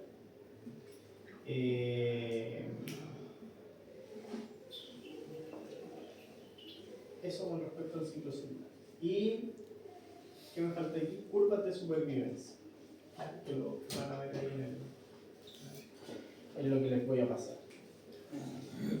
Entonces, las curvas de supervivencia se estudiaron para saber cómo era el daño biológico, ¿cierto? O sea, el daño biológico, ¿cierto? Entonces sabemos que hay células, o en este caso, células que no se pudieron reproducir bien, ¿cierto? Iban a entrar a una senescencia y una apoptosis, o sea, se va a morir la célula, ¿ya? Entonces nosotros ahí vamos a tener un daño directo de la radiación, o sea, a raíz de una radiación. Fue tanto el daño que la célula se murió. Entonces, en las curvas de supervivencia se estudiaron para saber cómo afectaba esto ya no a una célula en particular, ¿ya? Sino que a un grupo celular o a una colonia celular. Entonces,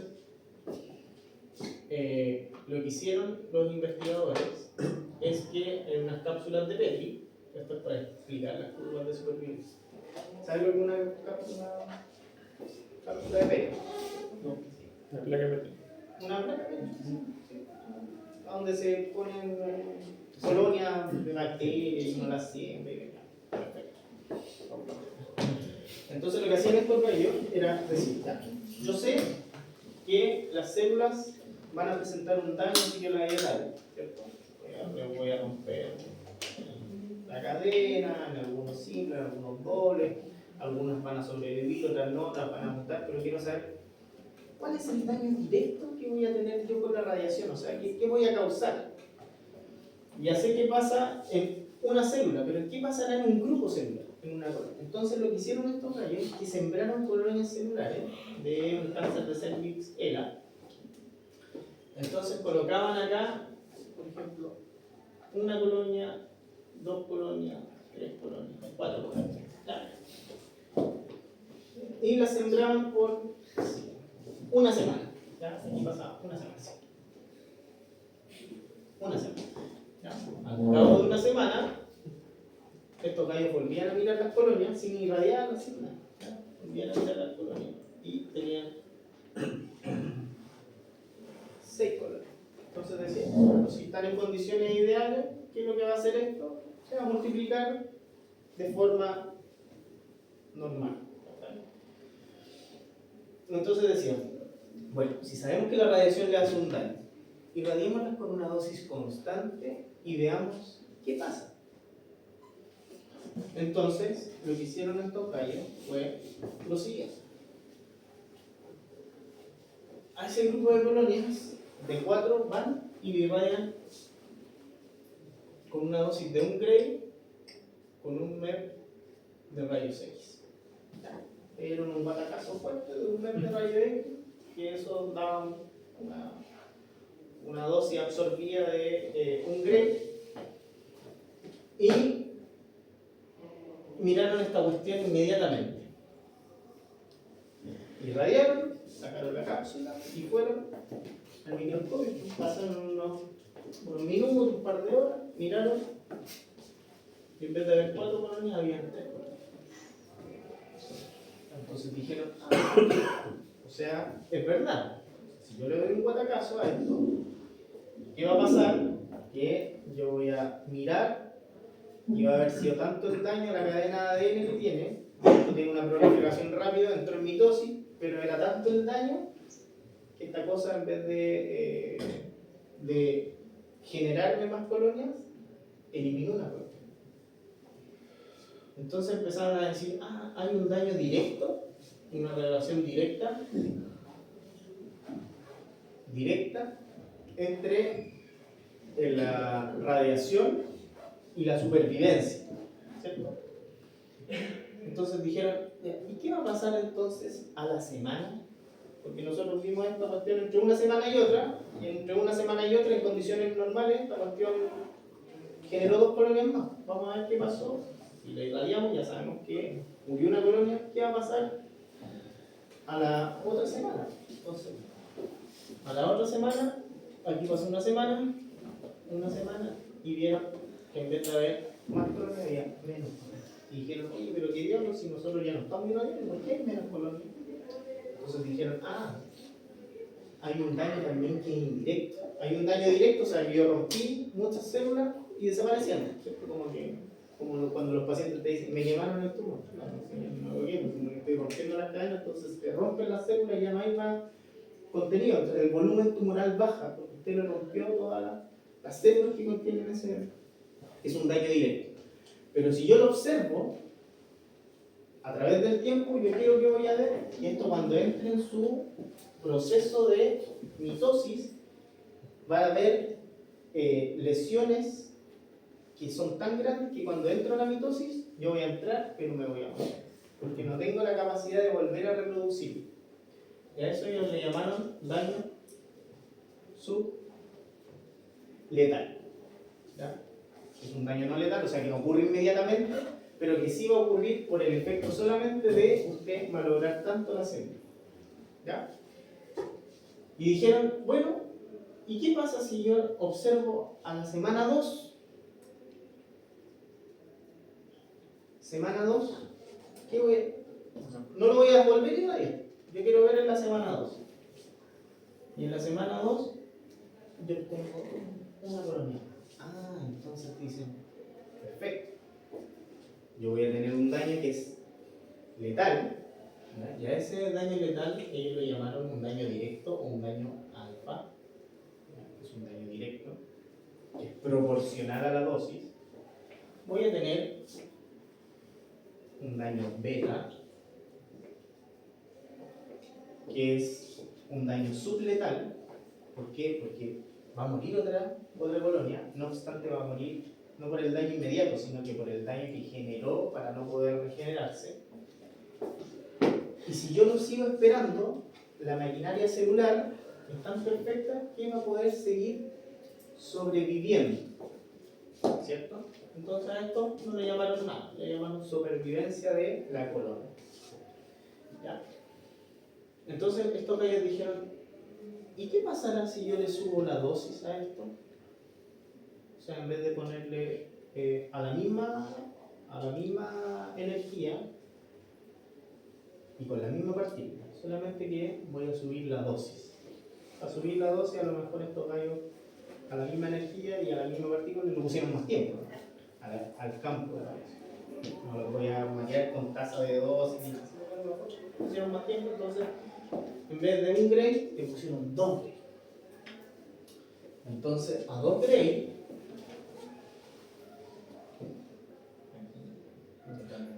las 4 colonias, acá en vez de un gray, le van a dar 2 gray.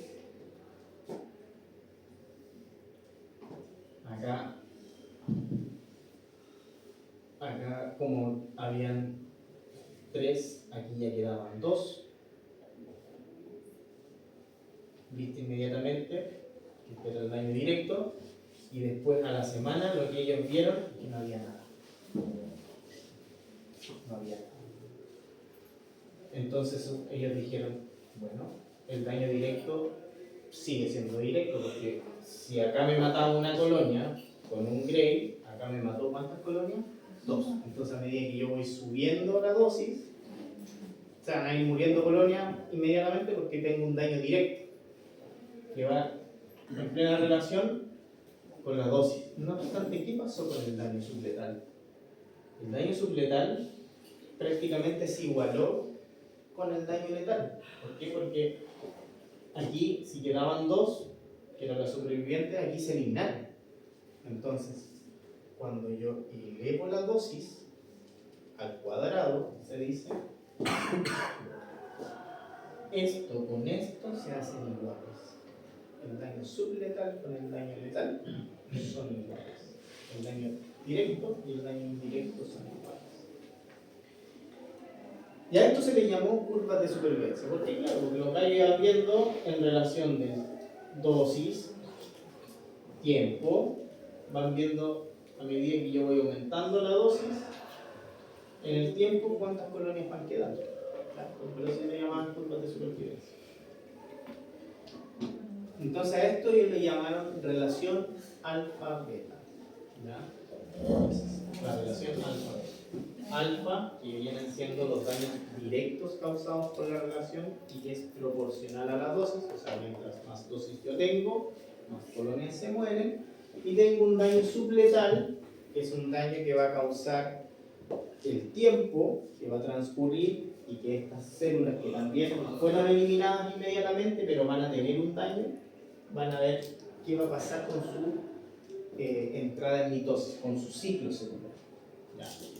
Y ellos vieron también que si yo aumentaba la dosis, el daño directo va a seguir siendo directo, o sea, mayor dosis, mayor daño, no obstante que si yo aumento la dosis al cuadrado, el daño subletal se empareja con el daño letal. ¿Y por qué para ellos, por qué fue importante estas curvas de supervivencia? Porque esta es la condición sine qua non para los tratamientos de radioterapia. ¿Por qué? Porque los daños en los tratamientos de radioterapia, ¿qué es lo que quiero hacer? Quiero eliminar células malas, pero quiero darles posibilidad que las células que están por alrededor, que no son malas, vuelvan a regenerar células buenas. Por ende, por eso en radioterapia lo que se hace es fraccionar las dosis. ¿Para qué? Para dar tiempo a que se regenere el tejido sano. ¿Ya? Por eso esta clase se vuelve a tocar en radioterapia. ¿Ya? Para recordar todo esto, cómo funciona y se ven los curvas de supervivencia y los factores alfa beta. ¿Ya? Entonces recordar que el factor de la curva de supervivencia, el factor alfa, es el daño directo, que es proporcional a la dosis. El daño subletal es el daño que yo voy causando a medida que va pasando el tiempo y que las células no se pueden regenerar a medida que esto se irradia. ¿Ya? Y me doy tiempo también para sobrevivir, ¿ya? A las células. ¿Ya? Y recordar que el modelo alfa-beta se empareja cuando el beta es el doble. Se emparejan los daños. ¿Ya? Más que el doble es cuando es al cuadrado. ¿Ya? Cuando la dosis es al cuadrado de la primera, el daño subletal se iguala con el letal.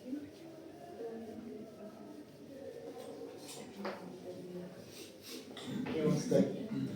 Entonces, se ha visto, como seguimos hablando de radiobiología, que hay factores que aumentan la radiosensibilidad de una célula.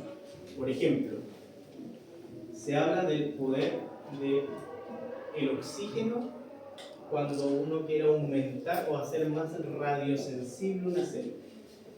¿Ya? Entonces, si usted quiere hacer más radiosensible una célula, ¿qué es lo que tiene que dar? Oxígeno. ¿Y por qué oxígeno?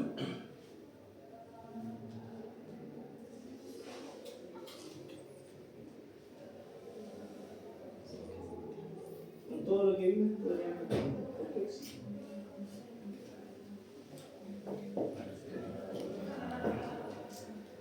Por lo que ocurre antes de romper la cadena de ADN, ¿Ya? no me acuerdo cómo se llama, cuando se divide el... Cuando genera un grupo de hidroxilo, ¿cierto? Sí, por ahí va. Ya, voy generando oxígeno radioactivo y el otro reactivo, y el oxígeno reactivo me va a oxidar más rápido la cadena de ADN, y al oxidar la cadena de ADN la va a romper, ¿cierto? Entonces, cuando una célula está con influencia del oxígeno, esa célula se hace más radiosensible. ¿Ya? ¿Por qué? Porque voy a tener más oxígeno para poder reactivar o romper esa cadena cuando llegue la radiación ahí. ¿Ya? Por ende, las células que son más radioresistentes son aquellas que están en carencia de ¿La radiosensible? más radioresistentes. Ah, la radiosensible. O sea, el oxígeno. De oxígeno.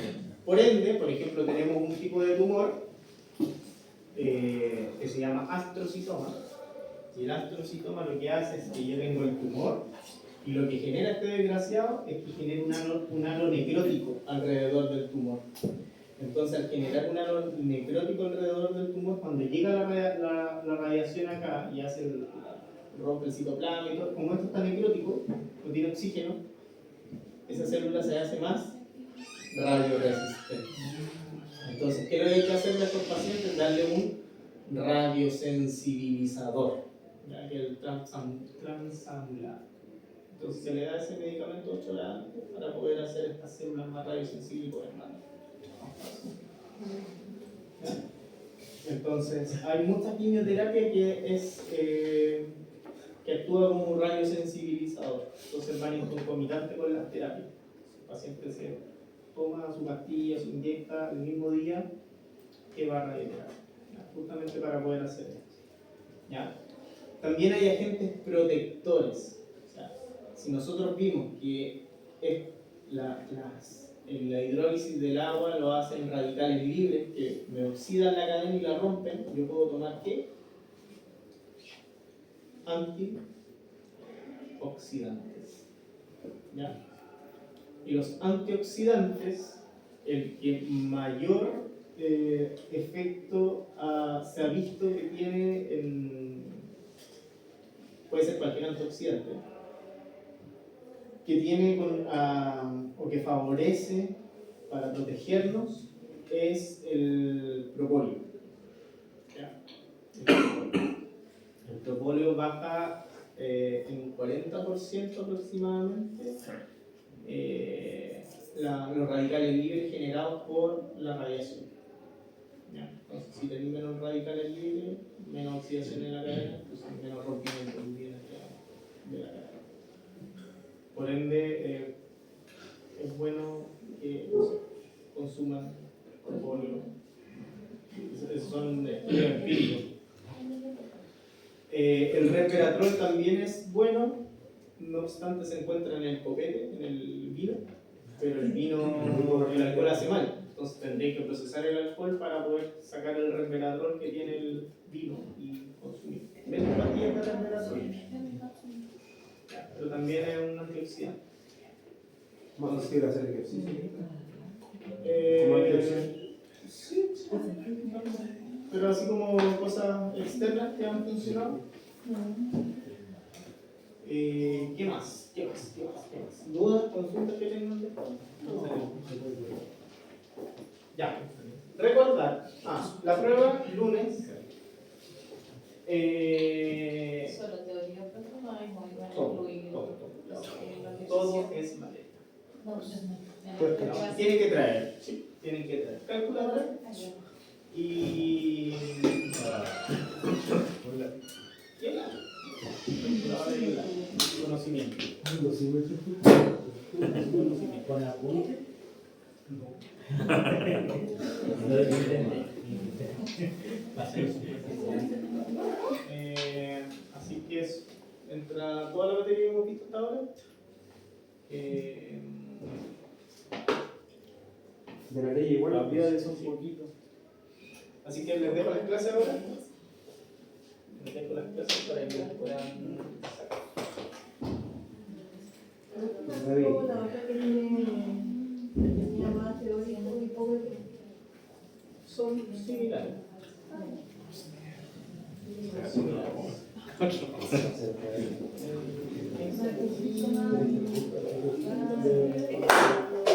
Profe, hoy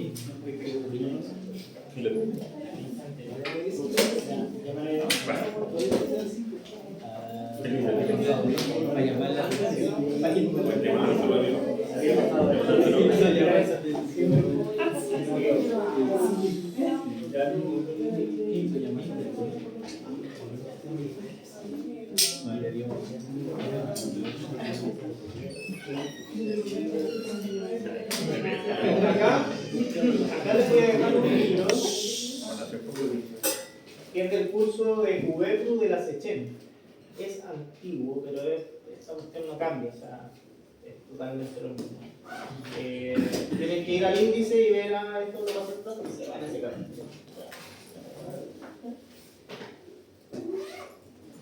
Es este.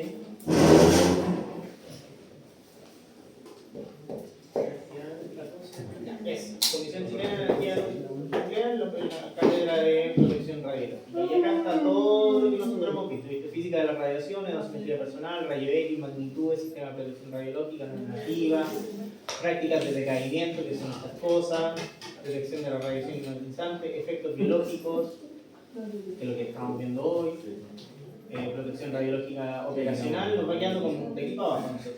Desecho, métodos de protección, desecho, transporte, descontaminación, eso es como lo que nos va quedando de equipo abajo.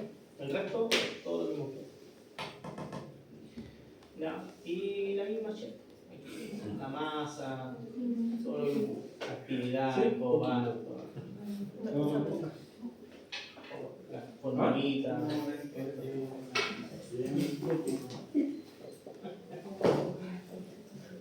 Así que ahí se los dejo para que les sirva de estudio.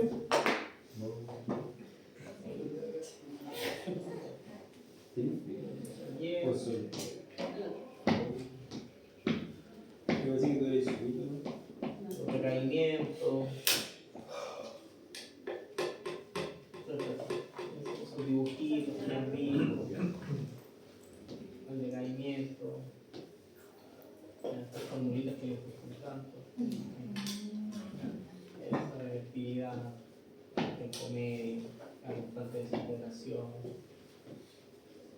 importante gama que nosotros no la vimos, pero vamos a ver cómo estamos haciendo.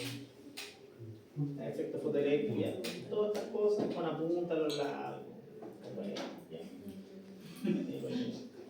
Y qué más. Trabajo de radiobiología. Este libro, les pasé un libro de esto, ¿no? De la Sociedad Española de Producción Radiológica. Sí, se lo pasé. Ya. ¿No? Y aquí, a ver. Capítulo 2. Estas son cuestiones que estos son trabajos de algunos alumnos que lo que hicieron fue hacer un compendio de un libro de radiobiología que estaba en inglés y yo lo tradujeron. Yo creo que aquí puede haber cosas importantes para ustedes. Por ejemplo, mecanismo molecular del ADN, daño y reprogramación cromosómica. Entonces aquí te dice qué es lo que es la reprogramación, está en español, para que no se gaste una neurona traducir. Entonces la rotura, la misma cuestión que estamos viendo ahora. ¿Ya? El capítulo 3, voy a ver si les sirve o no. Curvas de supervivencia, lo que estamos viendo ahora. El tiro, toda la che, cómo hicieron la mierda, el cultivo, miren las colonias. Recordar que yo se lo hice aquí a grandes rasgos para que entendieran, bueno, acá está el meollo del asunto. ¿Ya? ¿Qué más? Radiosensibilidad. Oye, estoy muy dadivoso hoy día. Fundamentos de física de la visión radiofrecuencia. También ahí se va al índice y ve lo que estamos pasando, lo que hay. Radiación fraccionada, este capítulo no da. Y el 6, que sería como para mirar. Efectos del oxígeno en la espectrofotometría.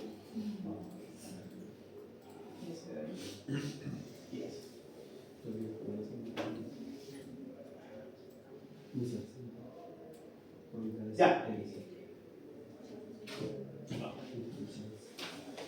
Sean felices.